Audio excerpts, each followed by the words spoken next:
Coming up, the New Jersey Devils have two critical games coming down the pike. If they don't win both, well, let's just say it's going to get sad in a hurry. We break down the new lineups for tonight. We talk about the trade deadline ahead and whether or not Lindy Ruff is the crux of all evil. We dive in coming back.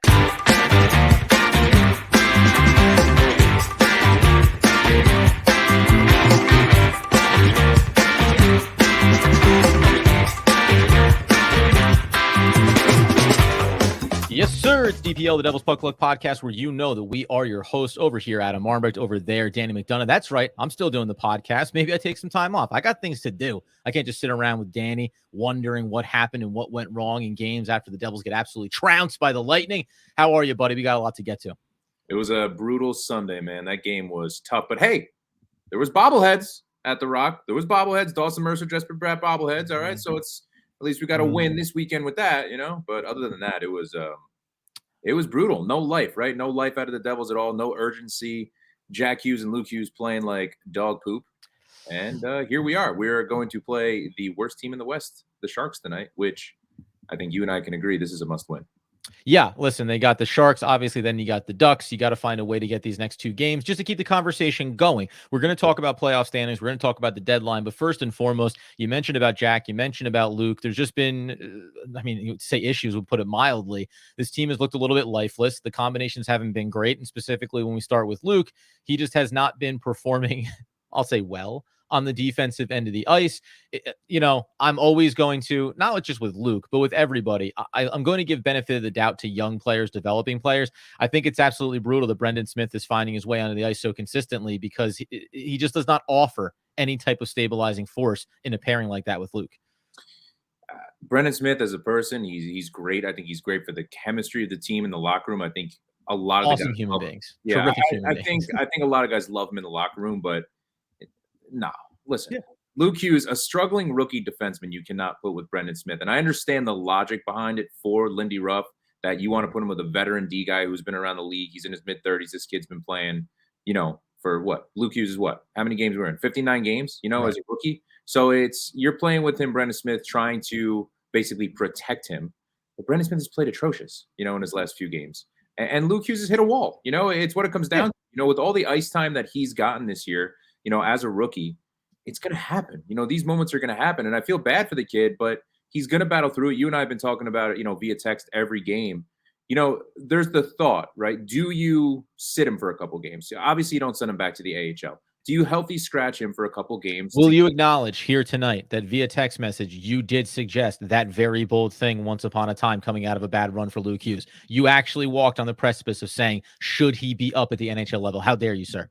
Oh, no. But I mean, like, answer the question, sir. If everybody is healthy, right? If everybody's healthy, okay, there's a chance that Luke Hughes would have been sent down if everybody was healthy, and you're looking at that. But that's just to get him work to be the player he can be.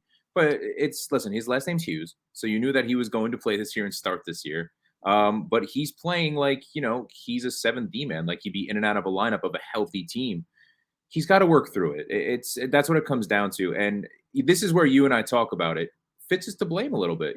Fitz is to blame that there's no protection of a veteran D guy besides Miller and Smith, who are 7th defensemen, in my opinion, on any other NHL team.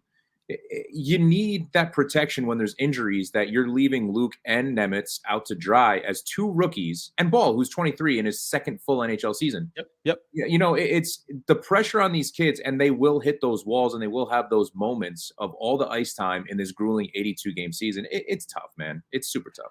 But that's why I say, like, again, yes, Luke has struggled. I don't think there is a world where he, last name or not, I would not set him down in the course of the season. But that's actually, to your point you just made here, because he could be your 7th defenseman and get sat for certain games if you wanted to, because you've constructed that end of the ice a little bit better. Even though we know we don't have Dougie Hamilton, guess what? That wouldn't change defensively how you would feel in terms of the pairings you put together there. This is where, if you're going to go this direction, and it's a little bit of the chicken or the egg here, because would Nemitz be up if we weren't talking about the injuries that they sustained, right? But he's actually come along pretty well as well.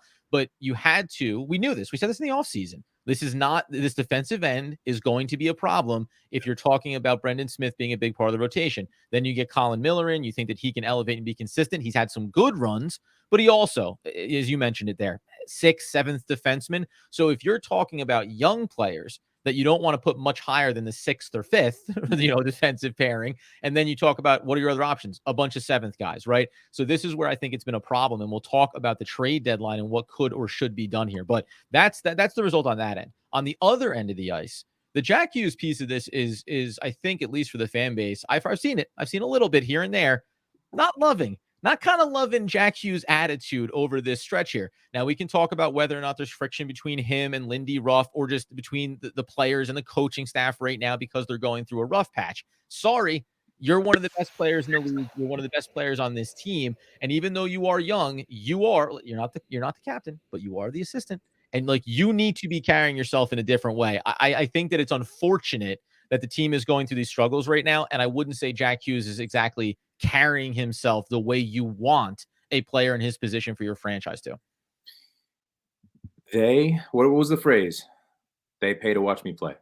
That one didn't seem to ring too well with the fan base. And listen, when you superstars are supposed to say that. Like, that is a part of what's supposed to be in your DNA. Well, it's what makes you great. And also, it comes off a little bit better when you're in the playoffs and not trailing multiple games behind, negative plus minus on goal differential, and not really sure if you're going to get in the door or not, right? When you're -4 against the Tampa Bay Lightning team and you played the way you did, yeah, and you have a little bit of an ego, which, like you said, is fine. You want that confidence. You want to teeter the edge as a superstar player, and you want to show the league that you are it, right? You are it for your team. Love it. Love the passion. Show it on the ice. Yep. On the ice. You and I talk about the grit and the physicality, and it's not just about fighting. It is not about fighting. It's about that urgency, that fight, that will. Throw a big hit. You know what I mean? Show that you're that powerful guy against the boards. Those are the things that you want to see. And listen, Jack was throwing his body around. He was like getting into it, physically with some guys, and I like to see it. But I don't like to see the snapping of the stick on the bench and then throwing it on the ice. And you saw it rub off on Luke Hughes too. When he was hit, in the corner. I think that was against Ovechkin. I think, if I remember right, was it? I think it was against Capitals. Yeah. Yeah, I think it was. But like, you don't want to see things like that, because to me, it's like when that game against the Caps, Luke and Jack were a -7 combined on the ice. I don't want to see that.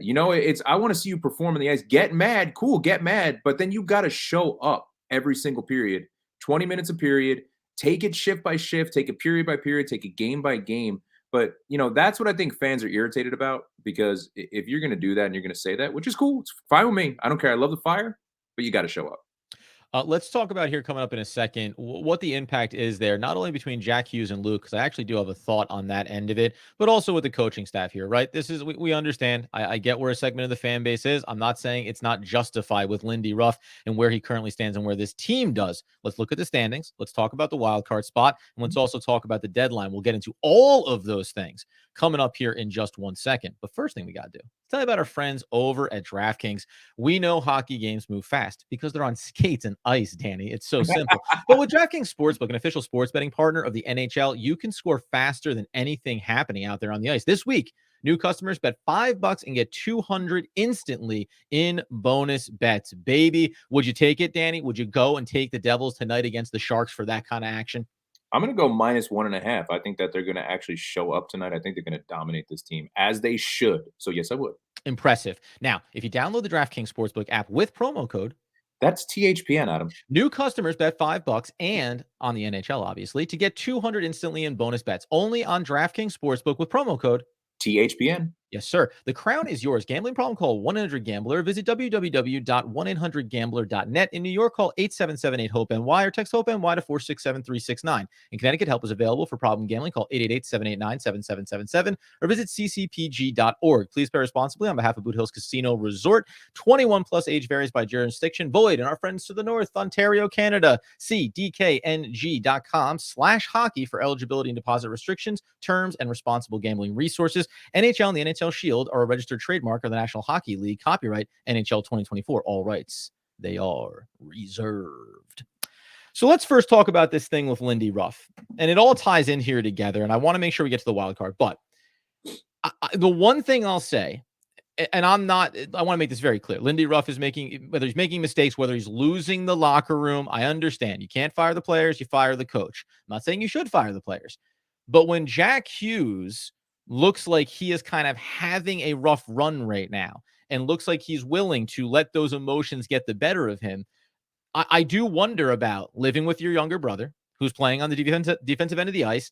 And if you're venting frustrations, as everyone's right to do, and they may be right in their frustrations with Lindy Ruff, but that can start to bleed through the locker room. And that's when you run into potential problems here. If your core guys start to lose interest in listening to the coach, then guess what? It kind of doesn't matter whether or not I think Lindy Ruff is the problem or not.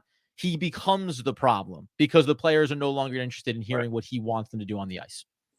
You're absolutely right. Whether you think Lindy Ruff is a great coach, not a great coach, has done well with the talent that he's had coming up, develop the young players. It's Good, time for bad system for these players, all that stuff, it's right? it's it's time for a change. It's time for a new voice, and I think that it's very apparent now. And it's frustrating because you never want to put everything on the coach, and it's not on the coach, but like you talk about, it's the easiest thing to change. It's the easiest thing to fire a coach, have an interim coach, and then find the right coach for this team moving forward in the offseason.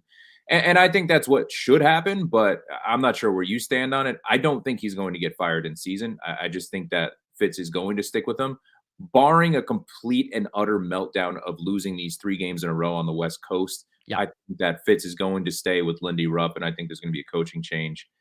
And I'm going to go on the record now, Adam. I think Oh, that okay. Sullivan is going to get fired from Pittsburgh. He's going to leave Pittsburgh, and he will be the new coach of the Devils in the offseason. Just throwing it out Okay, there. making a note here. Danny thinks the wrong coach will be hired for New Jersey. Okay, Maybe mark prove it. that down. You never know.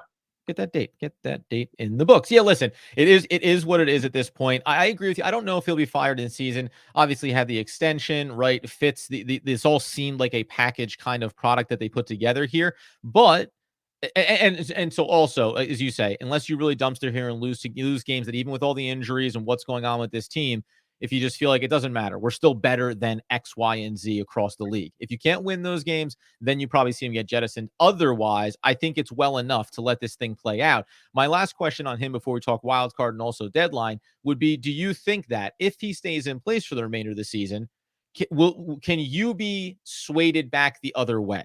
Can you see something over the back end of this season where where you say, okay, Lindy Ruff regained it. He got the guys back together.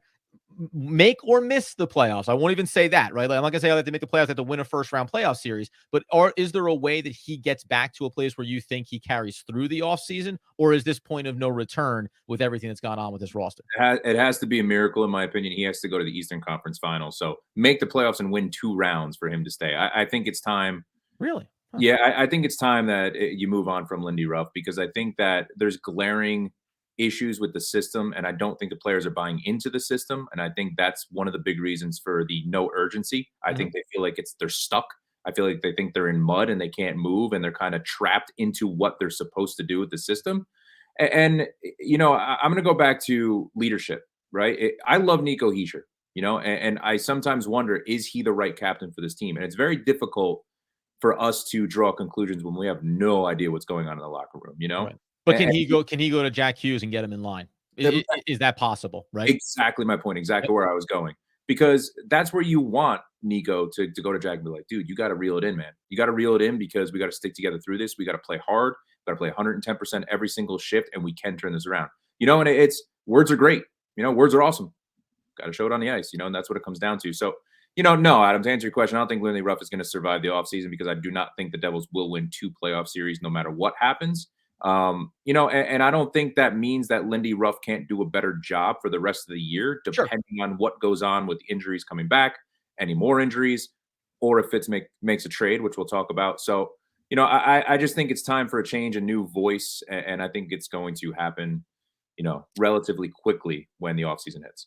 Now, you referenced there, just so everyone has clarification, players feel like they're playing in mud. It's actually ice. So that could be something mentally that they're working on there too. And then 110%, which I'm always curious where that other 10% comes from. Now, when we look over at the wild card standing right now. Yeah. Oh no, next level. No, I get it. He's pantomiming in case anyone's not watching over on YouTube. Now, wild card standing is in the Eastern Conference. The Devils currently find themselves 2 positions back from the final wild card spot behind Tampa Bay. Wouldn't you know it? They got absolutely destroyed by over the weekend. Washington's ahead of them. Washington has a game in hand over the Devils and also a 1-point lead in the standings. The Devils right now do have 2 games in hand on Tampa Bay, but they are 7 points back. So we talk about these next 2 games specifically, and then this 3-game West Coast trip and needing to get points out of it. But I'll even go the more concerning thing here. Obviously, Detroit is in the first wild card spot, just in case you're wondering. There's teams that showed up and played really well and just kind of kept playing well all year. Teams surprised this season. The Devils surprised going in the wrong direction.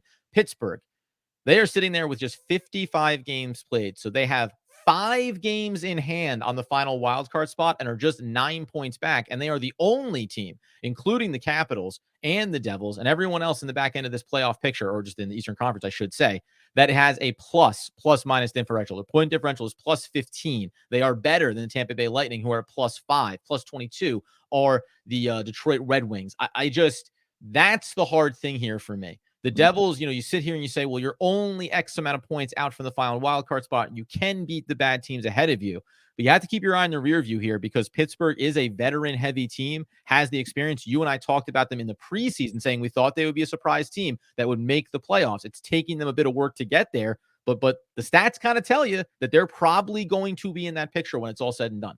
Yeah, I don't think the Flyers are making the playoffs. I think that they're dealing with injuries now, and I think you're gonna see them come back down to earth a little bit.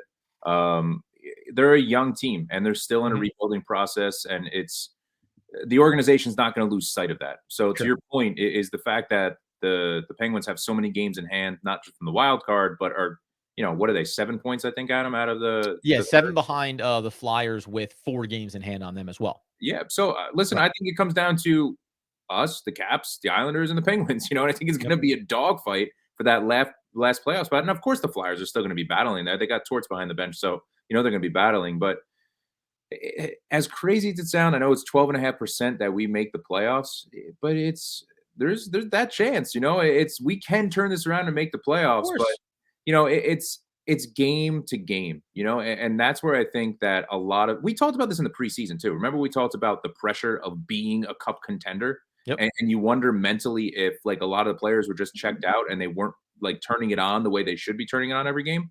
It's a scary thing to think about, but with a young team, it's possible.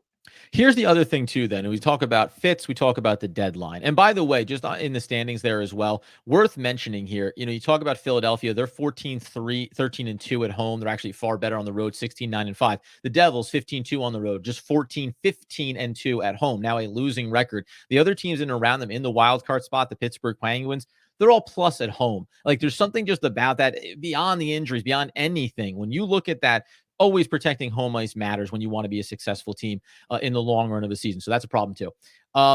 My other thing here too, which again, if it ends up being rough, so be it. Fitz here has a lot, I think, on his shoulders Mhm. because here's my thing. Rewind a year ago, there was no expectations that the Devils were going to go on the run that they did, the way that they did, and take down the Rangers in the playoffs. So it's impressive, but we understand the core is young and you have a lot of these young pieces. Fast forward, you let go of some guys, you push some guys out in trades to bring in last season a guy like Timo Meyer. You have Toffoli now on this roster. It's just, when you talk about pulling those strings of the chemistry of the team and having the right veterans in the locker room, well, Fitz walked into this thing willingly and said it's going to be a lot of the development and the games of the youth that is going to make the difference here. Because it's not like you were expecting Brendan Smith to go to a next level here, for Siegenthaler to take his game to a next level here. There is something about that. And so you can comment on that. And then also we get into, do the Devils make trades here this deadline with all of the uncertainty we talk about around this organization right now? I'm with you. I think Fitz is more to blame than Ruff, but Ruff is going to be the guy that's going to take the brunt of what's going on. And I think that's just part of any organization in any sport. That's usually what happens. Yeah. The GM makes a coaching change. But yeah, listen, Fitz went all in offensively. We had a massive gamble that Vitek and Schmid were going to come back and they were going to be solid goaltenders and we were going to get above average goaltending the way we did last year. We did not. Did not We happen. were atrocious That's right. and still are pretty bad. Dawes playing pretty well, and hats off to him coming into a very difficult situation, rattling 6 games in a row off after hip surgery too. Yeah. You love to see it, and you see a lot of progress from Dawes as well. And I think that he could be very good in this organization. Defensively, obviously, we would never expect Dougie Hamilton to be out with, the pectoral tear. Now it's just a matter of, you think about what he could have done defensively, and the veteran leadership again, Siegs and Marino with with their regression, you never would expect it the way you did. But at the end of the day, the McLeod, losing McLeod, obviously for a damn good reason. Obviously, it's why he's not on the team. But you can't on the ice forget about what he did on the ice. He was the best faceoff guy. He was Right. a gritty player, phenomenal on the boards, and you got to replace those things. And now I think Fitz took too long to make a move, and it could be too late. And I think that's why, if I'm a betting man, unless Fitz can find a way to not get fleeced in a trade to get a goalie like Markstrom, like Saros, you stand pat. You make small moves. Maybe you bring Tomas Tatar back in. Maybe you bring Henrique in as your center, your fourth line center. So there's things you could do, but I don't think that Fitz is going to make a move that's going to jeopardize this core, which is great. I don't want him to jeopardize this core, but I think that he just waited too long. I think the problem is he just waited too long to make a move. And right now, like I told you before, it's not ice, it's Mm, mud. And that that's goes right. to Fitz too. And that goes to Fitz too. Yeah, and so and I mean, I agree with you that if you wanted to make a move, you've waited too long to make that move. I also think that he didn't want to make a move. We talk about, well, it'll be Alexander Holtz and a first round pick. Like, well, why? Why am I giving up Alexander Holtz, who finally gets to play at the NHL level and finally starts to put it together after struggling to get to that place? He's been a bright spot this year. Now I'm going to go ahead and take those legs out from underneath us. I think what becomes interesting is you talk about, I don't think the goalie change is coming here. I think you can look to the offseason. You can look to free agents. You can look to make trades at that point. What I find more fascinating now is, are you going to make a decision around either adding, if you can do so? I would be of the mindset, if I can find a veteran defenseman that doesn't cost me young players, and maybe it does cost me draft capital, because frankly, I think the Devils are in a more of a position to give up that than they are to give up their young talent and wait for the ultimate opportunities when players hold a bit more value in those type of trade scenarios. Go find me a veteran defenseman, let him bring in some stability and confirm some things. Hey, let's not go ahead and have Luke Hughes, who is struggling through it right now, get saddled with Brendan Smith for the rest of the season. We can go ahead and make a better choice than that. And I think it's okay to spend a little bit of your organizational assets to make sure that that looks better for you, right? Big decision to me comes down to Toffoli now, too. I know we say you see the points that he's putting up. He's obviously been incredibly valuable, but there's a push come to shove here. And you mentioned your bold statement about the coach. I'll tell you right now, I don't think that Dougie Hamilton is a part of this team beyond next offseason, not this offseason, but the one after that. Because as good as he is, you have too much offensive talent. You don't have enough defensive stability. You don't have the goaltending right now with all the young players you're talking about, and maybe needing to bring in a defensive minded veteran defenseman. At some point, that money's going to come home to you here. And I think you have difficult choices to make. Do you believe that Fitz would wave a somewhat white flag and move a key piece just to get more draft capital, even to Foley, whoever it may be, just to say, hey, we're maximizing the value we get right now because some of these guys are going to walk in the offseason anyway? Look out for Toffoli to go to the Florida Panthers for a first round pick. There I you could see go. that happening. And if it does happen, I think it'd be smart for the Devils to do. I think then you're building assets, you're building picks. And in the offseason, if you do want to go after Saros for 2 first round picks, you have that now. Yes, So that's what I mean. Right. Exactly. Offset what you may spend later, right? yeah, and I think that's going to be the good thing to do. Colin Miller, 4th round pick. Get a 4th round pick for Colin Miller. Colin Miller has proven to be a bottom pairing defenseman, and it has an amazing shot. And Yes. I think that he will be a very good, stable force for a playoff team. And I think you could see him dealt as well. I don't think Mercer's going to get dealt. I think that it's really a plan to sign him, and I think the way he's playing this year, it's not going to cost the Devils as much as they thought it would. And you still have the opportunity to sign to Foley in the offseason, even if you trade him. You don't know that he's going to want to stay with the team he's traded to, and you still can negotiate with him. But Adam, for me, I agree with you with Dougie Hamilton. I still think he's going to be here next year, but I think Yes. I think we're going to find ways to get that defenseman. And Hannafin's going to cost a good amount of money. He's going to be $7+ million a year. Hannafin is a guy that I look at, left-handed defenseman, that is going to bring that veteran leadership to this team to help grow a Luke Hughes, a Nemitz. That's the kind of guy that I want in here. Dylan, Brady Shea, these guys that you're going to see that are unrestricted free agents.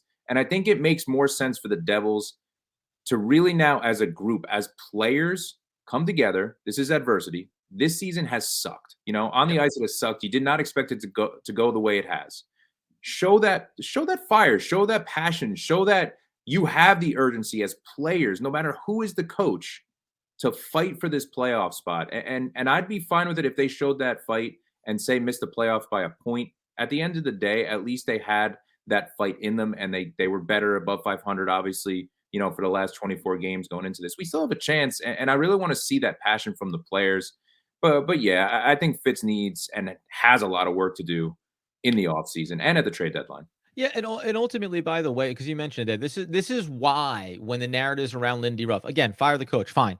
But like it doesn't change the way the players are operating right now. You know what I mean? Like you see this across sports. Like, okay, fine, you don't believe in this system. You think you'd be better suited playing a different style. You think guys are out of position. This, that, great, good for you. Sure. But it speaks to your character and your dedication to the team if you go out there and say, maybe I dog it a bit here. So what does that tell me about you, right? What does that tell me about the core of this team and the decisions that you're going to see Fitz have to make in the offseason? Got a couple of big games coming up, obviously, as we mentioned. Danny's going to give you post-game coverage coming out of this matchup tonight. So hopefully it's a positive one. You can catch him on what will be Wednesday morning on the feeds for the post-game coverage, and then we'll come right back around on the next one. And by the way, guess what? If you see me over on Locked On Nets, you see me covering the Brooklyn Nets. If the team loses in very winnable games, I do have that in me. I can turn a corner. So should make for some interesting conversations. We'll also be giving you deadline coverage as well, mentioning some other maybe low-cost rental names for this team to get a little bit of stability. Until then, though, on YouTube at Devils Puck Luck, over on Twitter at NJ Devils PL. Danny is just ripping up a storm over there, really in great conversations with everybody. And also at Devils Puck Luck over on, the Instagram and Snapchat and Face Twitter and Swim Space and, all those other good social media platforms you can get us on. And at Danny the Face, by the way, on Twitter as well, and at Adam Armbrecht. Until next time, though, a quick quip to get us on the road. I hope Nate the Great is okay. I feel bad for he was playing a lot better, Bastion, and shout out to him dealing with a crazy hit.